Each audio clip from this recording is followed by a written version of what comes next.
I was supposed to pledge a lifetime of love and become his wife, but my marriage turned into a nightmare. My parents-in-law doted on their son, and my husband always prioritized them over me. They imposed unreasonable demands on me, treating me as an inconvenience. I refused to let such people ruin my life. To punish them all, I devised a plan. My name is Alyssa, and I'm 29 years old. I've been married to David for a year. We work in the same company and often collaborate on projects. Although I don't have a college degree, I have more experience than David because I've been with the company longer. Our company values ability over academic background, and my strong sales performance has earned me a decent salary. Meanwhile, David, who is both capable and highly trusted by his colleagues, was a boyfriend I could be proud of. I fell in love with him and happily accepted his proposal, and we became a married couple.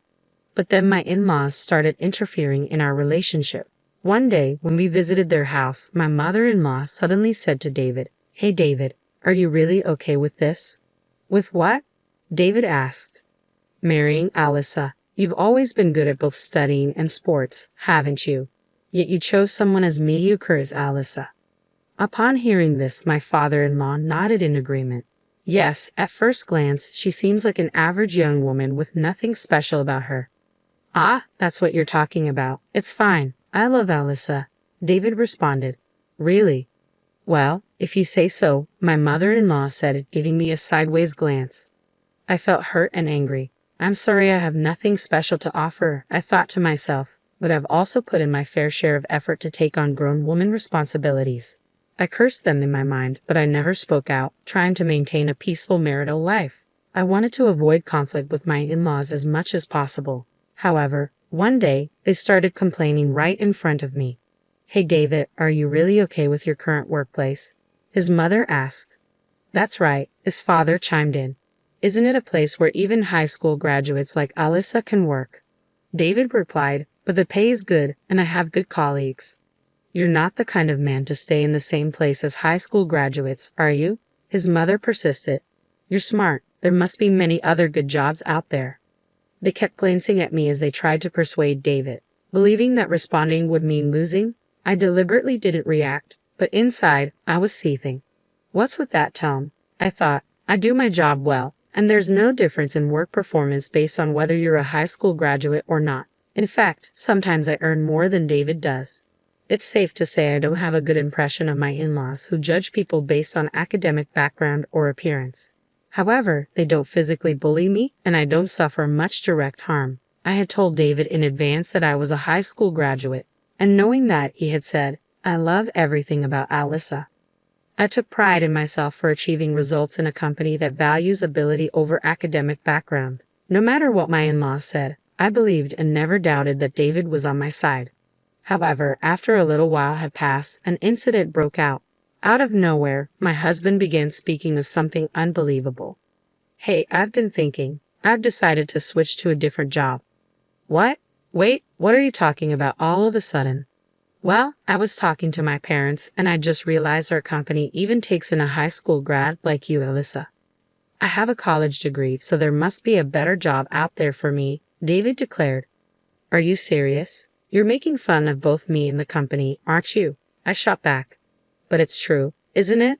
There's no need for me to work at a job that even a high school graduate can do.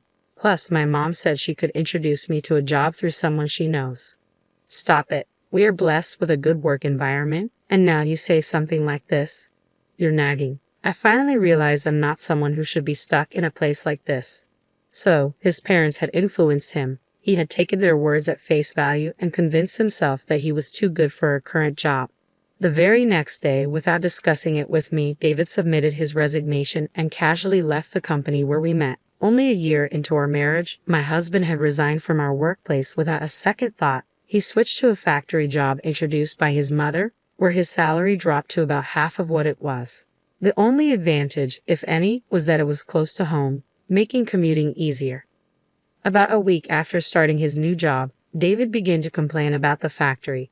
"That guy never went past middle school, but he has the nerve to tell me what to do," he shouted, scattering his clothes around. I stepped in to stop him.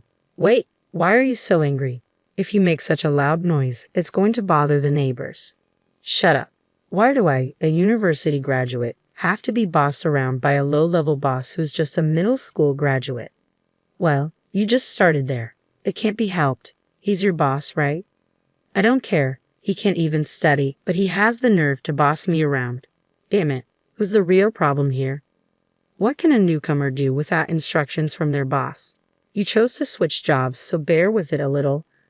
I retorted. I know that already. He snapped. I wondered how long he could endure this situation. My attempts to soothe him and get him to work each day were becoming a constant struggle. My doubts were confirmed when one day he caused a major issue at the factory. You broke the factory equipment, I exclaimed in shock. It's not my fault. It's that damn boss who pissed me off, he retorted, slamming his hand on the table. But that doesn't mean you should break the factory equipment. That's absolutely unacceptable. What were you thinking? I had no choice. That guy was bossing me around even though I'm a university graduate. The trigger was when his boss, who only graduated from middle school, criticized David for not working seriously. In response, David insulted his boss's academic qualifications. The fault was entirely with my husband, and everyone present sided with the boss. Enraged by this, David went into a violent rage. In his rampage, he damaged part of the conveyor belt, stopping the production line. As a result, he was fired and faced a large claim for damages. Since it was a factory that his parents had introduced, the damages had to be paid entirely by David and his parents. Consequently, not only did David lose all his savings, but his parents' retirement fund also seemed to vanish in an instant. Though my parents are struggling right now, they're moving into this apartment next week, David said. I let out an absurd gasp in surprise. Living together? I never heard about this. You're my wife, right? Just listen and keep quiet. This is a done deal. Got it. With these words, he stormed out of the room, slamming the door behind him. A few days later, my in-laws actually moved into our home. I thought it was a joke. Living together was absolutely impossible. I couldn't overlook this, so I confronted my in-laws directly.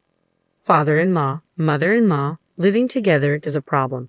Shut up. It's your fault our son couldn't make it at the factory, my father-in-law snapped. That's right. You neglected David's mental care, didn't you? My mother-in-law added.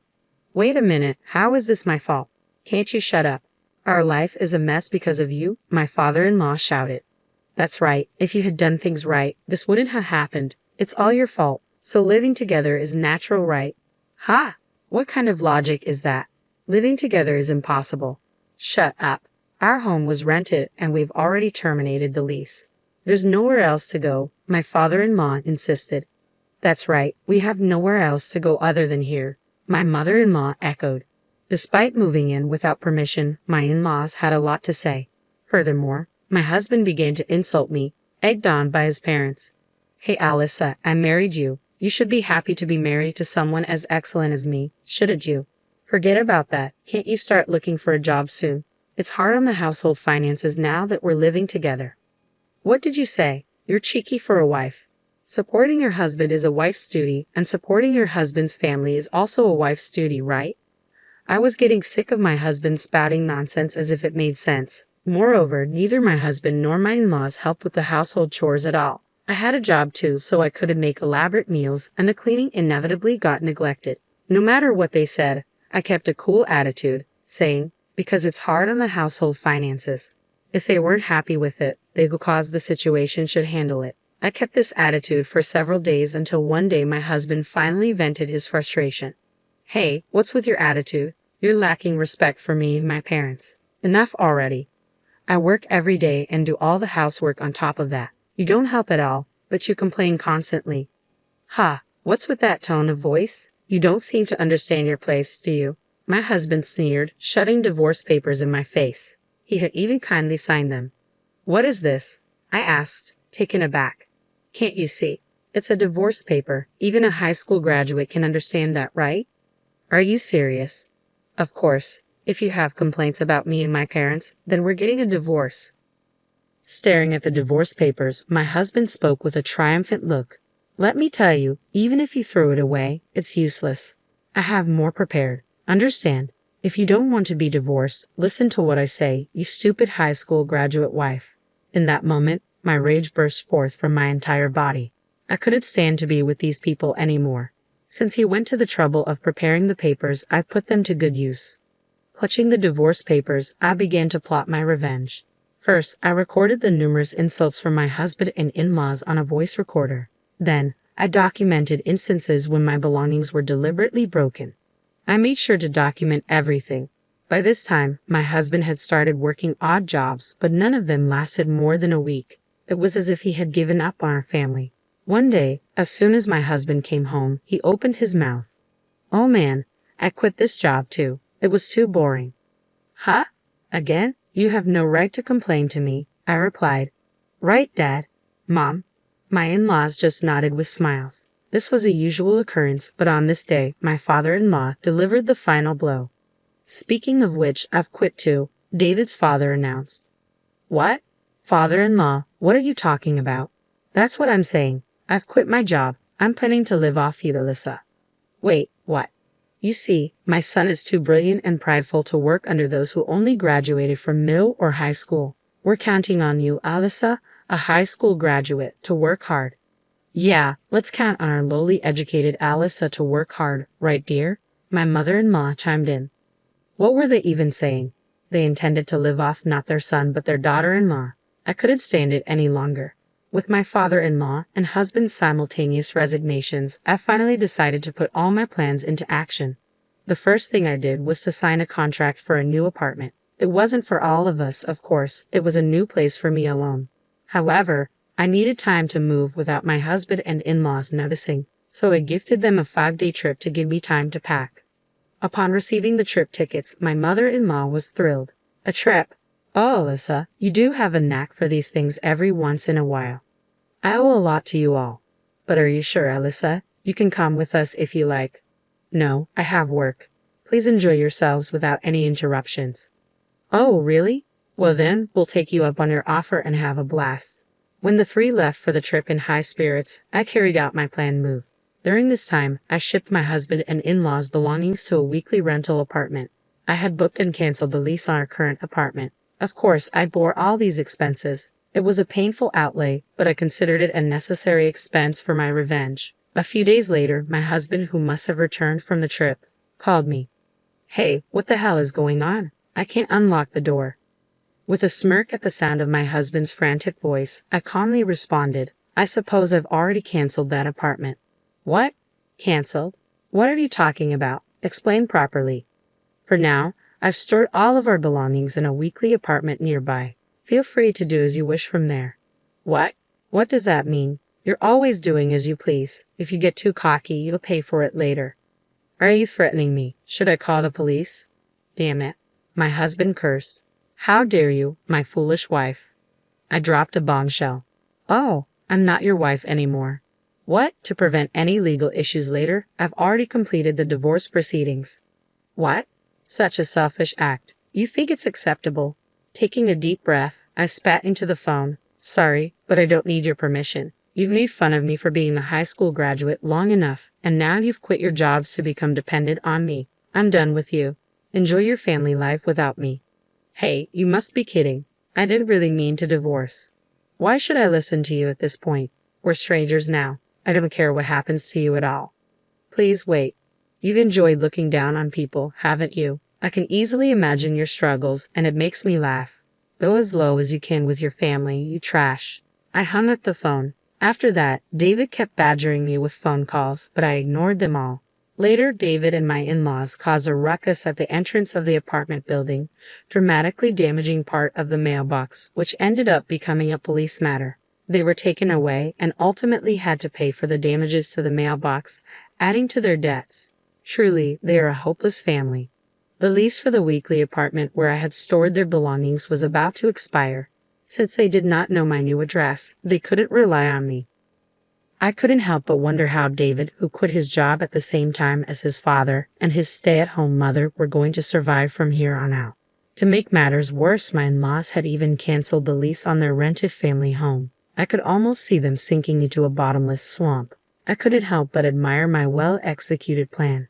I don't know how they're going to survive from here on out, and frankly, I don't care. But it's clear their future isn't bright. They brought this upon themselves. On the other hand, I am living carefree in my new home alone. Being able to spend my time leisurely without anyone bothering me is the ultimate bliss. For the time being, I don't think I'll be living with anyone else. I plan to thoroughly enjoy my time free of any worries.